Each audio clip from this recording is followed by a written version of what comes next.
മറ്റു വാർത്തകളിലേക്ക്. ഛത്തീസ്ഗഡിൽ അറസ്റ്റിലായ കന്യാസ്ത്രീകൾക്ക് ജാമ്യത്തിനായുള്ള നടപടി സ്വീകരിക്കുമെന്ന് കേന്ദ്ര ആഭ്യന്തരമന്ത്രി അമിത്ഷാ അറിയിച്ചതായി UDF എംപിമാർ. അന്വേഷണം NIAക്ക് വിട്ടിട്ടില്ലെന്നും അറിയിച്ചു.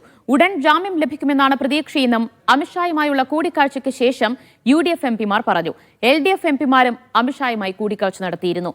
കേസിൽ ജാമ്യാപേക്ഷയുമായി ഛത്തീസ്ഗഡ് ഹൈക്കോടതിയെ സമീപിക്കാനൊരുങ്ങുകയാണ് കന്യാസ്ത്രീകൾ.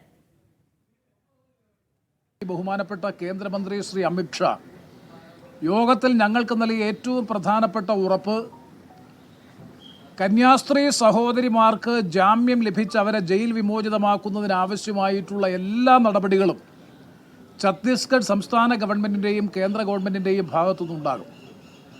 അവർ നിരപരാധികളാണ് എന്ന നല്ല ബോധ്യം ഉണ്ട് എന്ന നിലയിൽ തന്നെയുള്ള പരാമർശം ബഹുമാനപ്പെട്ട കേന്ദ്ര ആഭ്യന്തരമന്ത്രിയുടെ ഭാഗത്തുനിന്നുണ്ടായി എന്ന് മാത്രമല്ല, ഈ കാര്യത്തിൽ ഛത്തീസ്ഗഡ് സംസ്ഥാന ഗവൺമെൻറ്റും കേന്ദ്ര ഗവൺമെൻറ്റും അവരെ ജയിൽ വിമോചിതമാക്കുന്നതിനാവശ്യമായിട്ടുള്ള എല്ലാ നിയമപരമായ നടപടികളും സാധ്യമായ എല്ലാ നടപടികളും സ്വീകരിക്കുമെന്നുള്ള ഉറപ്പാണ് യോഗത്തിൽ ഞങ്ങൾക്ക് നൽകിയത്.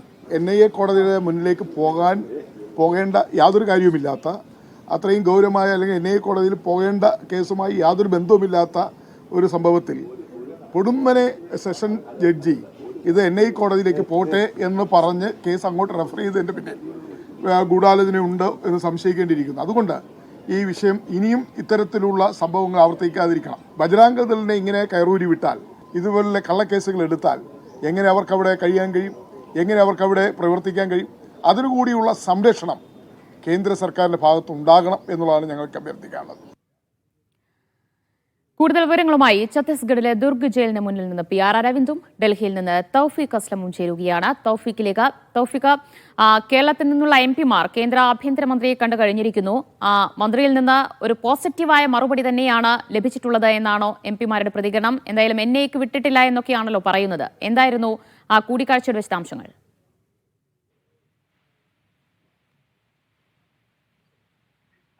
ദിവ്യ, ഒരു പോസിറ്റീവായിട്ടുള്ള മറുപടിയാണ് ആഭ്യന്തരമന്ത്രി അമിത്ഷായുടെ ഭാഗത്തു നിന്നുകൊണ്ട് ഉണ്ടായതെന്നാണ് കേരളത്തിലെ UDF അതോടൊപ്പം തന്നെ LDF എംപിമാർ ഇപ്പോൾ പറഞ്ഞിരിക്കുന്നത്. ഈ കേസുമായി ബന്ധപ്പെട്ട് മുന്നോട്ട് പോകരുതെന്ന് കൂടി എംപിമാർ ആഭ്യന്തരമന്ത്രിയോട് ആവശ്യപ്പെട്ടിട്ടുണ്ട്. ജാമ്യം ലഭിക്കാൻ ആവശ്യമായിട്ടുള്ള എല്ലാ ഇടപെടലുകളും സർക്കാരിന്റെ ഭാഗത്തുനിന്നുകൊണ്ട് ഉണ്ടാകുമെന്ന് ആഭ്യന്തരമന്ത്രി ഉറപ്പ് നൽകിയിട്ടുണ്ട്. നാളെ ഒരുപക്ഷെ ഈ കേസ് കോടതി പരിഗണിച്ചേക്കാം. അപ്പോൾ അവിടെ പ്രോസിക്യൂഷൻ എതിർക്കില്ല എന്നാണ് തങ്ങൾ പ്രതീക്ഷിക്കുന്നത് എന്നുകൂടി എംപിമാർ ഇപ്പോൾ പ്രതികരിച്ചിട്ടുണ്ട്. അതോടൊപ്പം തന്നെ ഈ ജാമ്യം ലഭിക്കുന്നതിനോടൊപ്പം തന്നെ FIR റദ്ദാക്കണം എന്നുള്ളൊരു ആവശ്യം കൂടി ആഭ്യന്തരമന്ത്രിയോട് ആവശ്യപ്പെട്ടിട്ടുണ്ട്. കാരണം ജാമ്യം ലഭിച്ച് കന്യാസ്ത്രീകൾ പുറത്തിറങ്ങിയാൽ ഈ കേസ് അവിടെ നിലനിൽക്കും. പിന്നീട് അവരെ അതിന്റെ പേരിൽ കുറെ അധികം നാൾ ബുദ്ധിമുട്ടിക്കും. അതുകൊണ്ട് FIR കൂടി പൂർണ്ണമായും റദ്ദാക്കണം എന്നുള്ളൊരു ആവശ്യം കൂടി ആഭ്യന്തരമന്ത്രിയോട് പറഞ്ഞിട്ടുണ്ട് എന്നുകൂടി എംപിമാർ ഇപ്പോൾ പ്രതികരിച്ചിട്ടുണ്ട്. ഈ എല്ലാ കാര്യങ്ങളോടും പോസിറ്റീവായിട്ട് തന്നെയാണ് ആഭ്യന്തരമന്ത്രി പ്രതികരിച്ചതെന്നാണ് എംപിമാർ പറയുന്നത്. ഈ കന്യാസ്ത്രീകൾ നിരപരാധികളാണെന്ന് ആഭ്യന്തരമന്ത്രി തന്നെ തങ്ങളോട് പറഞ്ഞു എന്നുകൂടി UDF എംപിമാർ പറയുന്നു. അതുകൊണ്ട് തന്നെ വലിയ പ്രതീക്ഷ തങ്ങൾക്കുണ്ട്. നാളെ കോടതിയിൽ ഈ കേസ് എത്തുമ്പോൾ അവർ സ്വതന്ത്രമായി അവർക്ക് പുറത്തിറങ്ങാൻ സാധിക്കുമെന്നുള്ളൊരു പ്രതീക്ഷയാണ് ഇപ്പോൾ എംപിമാർ പങ്കുവച്ചിരിക്കുന്നത്. ഒപ്പം ഛത്തീസ്ഗഡിലെത്തിയ BJP നേതാക്കൾക്കെതിരെ രൂക്ഷമായിട്ടുള്ള വിമർശനം റഹീം MPയുടെ ഭാഗത്തുനിന്നുകൊണ്ട് ഉണ്ടാവുകയും ചെയ്തു. ഛത്തീസ്ഗഡിലെത്തിയ BJP സംഘം കന്യാസ്ത്രീകൾക്ക് ഒരു കട്ടില് പോലും വാങ്ങിക്കൊടുക്കാൻ ഇതുവരെയും തയ്യാറായില്ല എന്നാണ് റഹീം ഇപ്പോൾ പ്രതികരിച്ചിരിക്കുന്നത്. ഛത്തീസ്ഗഡിൽ സന്ദർശിക്കാനെത്തിയ പാർട്ടികളെല്ലാം കുറ്റപ്പെടുത്തുന്ന ഒരു സമീപനമാണ് നിരന്തരം BJPയുടെ ഭാഗത്തുനിന്നുകൊണ്ട് ഉണ്ടാകുന്നത്. അത് ശരിയല്ല എന്നുകൂടി എംപിമാർ ഇപ്പോൾ പ്രതികരിച്ചിട്ടുണ്ട്. ഇനിയിപ്പോൾ നാളെയാണ് ഈ കേസ് ഒരുപക്ഷെ നാളെ പരിഗണിക്കുകയാണെങ്കിൽ ഇതുമായി ബന്ധപ്പെട്ട് കൂടുതൽ കാര്യങ്ങൾ അറിയാൻ സാധിക്കും. നിലവിൽ എംപിമാരെല്ലാം പറയാനുള്ള കാര്യങ്ങളെല്ലാം ആഭ്യന്തരമന്ത്രിയോട് പറയുകയും ഒരു വലിയ നിവേദനം ആഭ്യന്തരമന്ത്രിക്ക് നൽകുകയും ചെയ്തിട്ടുണ്ട്. ഛത്തീസ്ഗഡിലെ ദുർഗ് ജയിലിന് മുന്നിൽ നിന്ന് PR അരവിന്ദ് കൂടി ചേരുന്നു. അരവിന്ദ്, കേന്ദ്ര ആഭ്യന്തരമന്ത്രി അമിത്ഷായുമായുള്ള കൂടിക്കാഴ്ചയിൽ വളരെ പോസിറ്റീവായ ഒരു മറുപടിയാണ് കേരളത്തിൽ നിന്നുള്ള MPമാർക്ക് ലഭിച്ചിട്ടുള്ളത്. ഇനിയിപ്പോൾ ഇതിൽ നിയമപരമായുള്ള അടുത്ത നീക്കങ്ങൾ എന്താണ് ഉണ്ടാവുക? ജാമ്യാപേക്ഷയുമായി ഹൈക്കോടതിയെ സമീപിക്കാൻ തന്നെയാണോ കന്യാസ്ത്രീകൾ ഒരുങ്ങുന്നത്? ഇവ വലിയ പ്രതീക്ഷയുള്ള വാർത്തകൾ തന്നെയാണ് ഇപ്പോൾ ഡൽഹിയിൽ നിന്ന് പുറത്തു വരുന്നത്. എന്തായാലും നമ്മൾ ഇന്ന് പുലർച്ചെ തന്നെ ഈ കന്യാസ്ത്രീയുടെ സഹോദരങ്ങളുമായും അതുപോലെ തന്നെ അവരുടെ ഒപ്പമുള്ള MLA-മാരുമായി സംസാരിച്ചിരുന്നു. എന്തായാലും ഹൈക്കോടതിയെ സമീപിക്കുമെന്ന് തന്നെയാണ് ഇവർ വ്യക്തമാക്കിയിരിക്കുന്നത്. നാളെ ജാമ്യാപേക്ഷ നൽകുമെന്നതാണ് ഇപ്പോൾ ബന്ധുക്കൾ അറിയിച്ചിരിക്കുന്നത്. കാരണം വിവരശേഖരണങ്ങളും അതുപോലെ തന്നെ ഈ ഹർജികൾ അടക്കം തയ്യാറാക്കുന്ന നടപടികൾ പുരോഗമിച്ചുകൊണ്ടിരിക്കുന്നു. കാരണം സെഷൻസ് കോടതി ഈ ഹർജി പരിഗണിക്കാൻ സാധിക്കില്ല എന്ന് പറഞ്ഞുകൊണ്ടാണ് തള്ളിയിട്ട് ഇത്തരത്തിൽ NIA കോടതിയെ സമീപിക്കുവാനൊരു നിർദ്ദേശം നൽകിയത്. പക്ഷേ NIA കോടതിയെ സമീപിച്ചാൽ ഈ കേസ് കൂടുതൽ സങ്കീർണമാകുമെന്നൊരു നിയമോപദേശം ഇവർക്ക് ലഭിച്ചിരുന്നു. ഇതിന്റെ അടിസ്ഥാനത്തിൽ നാളെ തന്നെ ഹൈക്കോടതിയിൽ ഹർജി സമർപ്പിക്കുമെന്നാണ് വ്യക്തമാക്കിയിരിക്കുന്നത്. ഞാനിപ്പോൾ നിൽക്കുന്നത് ഇവിടുത്തെ ദുർഗ് റെയിൽവേ സ്റ്റേഷന് മുന്നിലാണ്. ഈ റെയിൽവേ സ്റ്റേഷനിൽ നിന്നാണ് ഇവരെ ഈ കഴിഞ്ഞ വെള്ളിയാഴ്ച ഈ കന്യാസ്ത്രീകളെ അറസ്റ്റ് ചെയ്യുന്നത്. അതായത് ഇത്തരത്തിൽ നിർബന്ധിത മതപരിവർത്തനവും അതുപോലെ തന്നെ മനുഷ്യക്കടത്തും ആരോപിച്ചുകൊണ്ട് ഈ റെയിൽവേ സ്റ്റേഷന് മുന്നിൽ നിന്നാണ് ഇവരെ അറസ്റ്റ് ചെയ്തുകൊണ്ട് പോകുന്നത്. എന്നിട്ട് വെള്ളിയാഴ്ച മുതൽ അവർ ഇപ്പോൾ വരെ ഇവർ ജയിലിൽ തുടരുന്നു. അവർക്ക് വേണ്ട അടിസ്ഥാന സൗകര്യങ്ങളൊന്നും നൽകുന്നില്ല എന്ന വിമർശനമെല്ലാം ശക്തമായി നിൽക്കുമ്പോഴാണ് ഇപ്പോൾ അമിത്ഷായുടെ ഒരു ഉറപ്പ്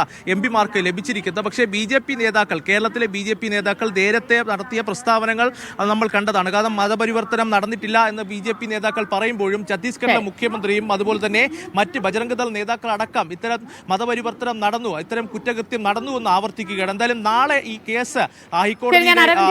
ഇപ്പോൾ റോജി M. ജോൺ MLA ചേരുന്നുണ്ട്. അദ്ദേഹം റായ്പൂരിലാണ് ഉള്ളത്.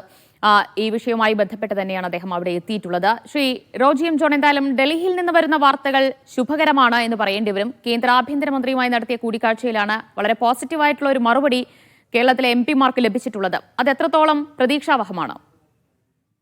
തീർച്ചയായിട്ടും ഒരു നിമിഷം നേരത്തെ ഈ നിരപരാധികളായിട്ടുള്ള കന്യാസ്ത്രീകൾക്ക് ജാമ്യം ലഭിച്ച് അവർ പുറത്തിറങ്ങണം എന്ന് തന്നെയാണ് നമ്മുടെ എല്ലാവരുടെയും ആവശ്യം. അത് നമുക്ക് എത്രയും വേഗം ലഭ്യമാകുക എന്നുള്ളതാണ്. അതിനു വേണ്ടിയിട്ടുള്ള എല്ലാ പരിശ്രമങ്ങളും നമ്മൾ നടത്തിക്കൊണ്ടിരിക്കുകയാണ്. പക്ഷെ മുൻപും ഇതുപോലെ ഉറപ്പുകളൊക്കെ ഉണ്ടായിരുന്നു. പക്ഷെ അത് പാലിക്കപ്പെട്ടില്ല. പക്ഷെ ഇപ്പോൾ ബഹുമാനപ്പെട്ട MP-മാര് ആഭ്യന്തരമന്ത്രിയെ കണ്ട് കാര്യങ്ങൾ സംസാരിക്കുകയും അത്തരത്തിലുള്ള ഉറപ്പ് ലഭിച്ചു എന്നുമാണ് ഇപ്പൊ മനസ്സിലാക്കുന്നത്. തീർച്ചയായിട്ടും നമുക്ക് ഏത് വിധേനയും നമുക്ക് ജാമ്യം ലഭിക്കുക എന്നുള്ള ഒരു ആവശ്യം തന്നെയാണ്. അതിനുവേണ്ടിയിട്ടുള്ള പരിശ്രമങ്ങൾ നമ്മൾ തുടരുകയാണ്. ആ പ്രതീക്ഷയിലാണ് നമ്മൾ. യെസ്, ഇവിടെ അന്വേഷണം, കേസ് അന്വേഷണം NIAക്ക് വിട്ടിട്ടില്ല എന്നുകൂടി ആഭ്യന്തരമന്ത്രി പറഞ്ഞിട്ടുണ്ടെന്നാണ് MP-മാർ പറയുന്നത്. അക്കാര്യത്തിൽ ഇനിയും ഒരു വ്യക്തത വരേണ്ടതുണ്ടോ MLA? അല്ല, നിലവിലെ NIAക്ക് കേസ് വിട്ടിട്ടില്ല. ഞാൻ പറഞ്ഞല്ലോ, ഇന്നലെ കോടതിയിൽ നിന്നുണ്ടായ നടപടിക്രമം എന്ന് പറയുന്നത് വളരെ അസാധാരണമായിട്ടുള്ള ഒരു നടപടിക്രമമാണ്. NIA ഒരു കേസ് ഏറ്റെടുക്കണമെങ്കിൽ അതിൻ്റെതായിട്ടുള്ള ഫോർമാലിറ്റീസ് ഉണ്ട്. അതായത് സ്റ്റേറ്റ് ഗവൺമെന്റ്, സ്റ്റേറ്റ് പോലീസ് ഒരു കേസ് എടുത്തു കഴിഞ്ഞാൽ അത് NIAക്ക് റെഫർ ചെയ്യുകയും NIA അതിന്റെ പ്രാഥമിക പരിശോധന നടത്തി അത് സെൻട്രൽ ഗവൺമെന്റിന്റെ അനുമതിയോട് കൂടിയിട്ടാണ് ആ കേസ് എടുക്കണോ വേണ്ടയോ, NIA ഏറ്റെടുക്കണമോ വേണ്ടയോ എന്നതിനെ സംബന്ധിച്ചിട്ടുള്ള തീരുമാനം കൈക്കൊള്ളുന്നത്. അതിന്റെ അടിസ്ഥാനത്തിൽ NIA കേസ് രജിസ്റ്റർ ചെയ്ത് ഒരാളെ അറസ്റ്റ് ചെയ്യുകയോ റിമാൻഡ് കോടതിയിൽ കേസ് ഫയൽ ചെയ്യുകയോ ഒന്നും ഇതിനോടകം ചെയ്തിട്ടില്ല. അപ്പൊ നിലവിൽ NIAയുടെ മുമ്പിൽ ഇങ്ങനെ ഒരു കേസ് ഇല്ല. അപ്പോ ഇന്ത്യയുടെ മുമ്പിൽ ഇല്ലാത്ത ഒരു കേസിനാണ് ഇപ്പോ ഇത്തരത്തില് ഒരു പരാമർശം കോടതിയിൽ നിന്നുണ്ടായത്. അത് അങ്ങനെ വരാനുണ്ടായ കാരണം എന്ന് പറയുന്നത് ഇവിടെ ഇന്നലെ പബ്ലിക് പ്രോസിക്യൂട്ടർ ഉൾപ്പെടെ അങ്ങനെ ഒരു ആവശ്യം ഉന്നയിച്ചതിന്റെ അടിസ്ഥാനത്തിലാണ് അത് NIA കോടതിയിലേക്ക് പോകുന്ന ഒരു സാഹചര്യം ഉണ്ടായത്. അത് കേസിന്റെ നടപടിക്രമങ്ങളെ കൂടുതൽ സങ്കീർണമാക്കുകയും അത് കൂടുതൽ വൈകിപ്പിക്കാനായിട്ട് ഇടവരുത്തുകയും ചെയ്യുകയാണ്. അപ്പോ ആ സാഹചര്യത്തിലാണ് ഇതിന്റെ സമയം നീണ്ടുപോകാതെ കാലവിളംബം ഉണ്ടാകാതിരിക്കാൻ എന്ന ലക്ഷ്യത്തോടു കൂടിയിട്ടാണ് നമ്മുടെ ബഹുമാനപ്പെട്ട MP-മാര് ആഭ്യന്തരമന്ത്രിയെ കാണുകയും അവര് അതിനകത്ത് അദ്ദേഹത്തിന്റെ ഉൾപ്പെടെ ഇടപെടൽ ആവശ്യപ്പെടുകയും എത്രയും വേഗം നമ്മുടെ കന്യാസ്ത്രീകൾക്ക് ജാമ്യം ലഭിക്കുവാൻ വേണ്ടിയിട്ടുള്ള നടപടികൾ ഹൈക്കോടതി, ഛത്തീസ്ഗഡ് ഹൈക്കോടതിയെ സമീപിച്ചുകൊണ്ട് അവിടെ നിന്നൊരു ജാമ്യം ലഭിക്കുമെന്ന് തന്നെയാണോ നിലവിൽ കരുതുന്നത്, പ്രതീക്ഷിക്കുന്നത്? ഞാൻ പറഞ്ഞല്ലോ, ഞങ്ങൾക്ക് നീതിന്യായ വ്യവസ്ഥിതിയിൽ പൂർണ്ണമായിട്ടുള്ള വിശ്വാസമുണ്ട്. നമുക്ക് നമ്മുടെ രാജ്യത്തെ നിയമം അനുസരിച്ച് അല്ലെങ്കിൽ ഭരണഘടന അനുസരിച്ച് നമ്മൾ അതിന്റെ നടപടിക്രമങ്ങൾ പാലിച്ചുകൊണ്ട് നമ്മൾ മുന്നോട്ട് പോകണം. ആ തരത്തില് നമുക്ക് കോടതിയിൽ നിന്ന് നീതി ലഭിക്കുമെന്നാണ് നമ്മൾ പ്രതീക്ഷിക്കുന്നത്.